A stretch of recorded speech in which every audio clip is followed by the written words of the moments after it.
A do të kish migrim po të ishit një në pushtet më të 6 vite?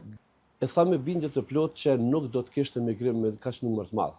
Migrimi ekziston çdo kohë. Mirë po, një migrim, po e quaj bashkim familjar apo tek interesat individuale, ai s'do të ndalet. Për shkak se edhe gjermanët migrojnë. Por një migrim i cili ka ndodhur po ndodhet tek ne, definitivisht që unë kisha më ndal. Për shkak se e kemi të mundur me këta miliona që shpërndahen tek qytetarët e Kosovës. Unë mendoj që duhet me bënë në formë ndryshe. Unë mendoj që duhet me siguru një vend pune, mendoj që duhet me siguru një jetë të dinjitetshme dhe asnjëri nga ne nuk e pranon 100 euro kur e ka pagën, po e tha minimalisht 800 plus, që është e mundur me buxhetin e Kosovës, që është e prezantuar në programin e Partisë Demokratike.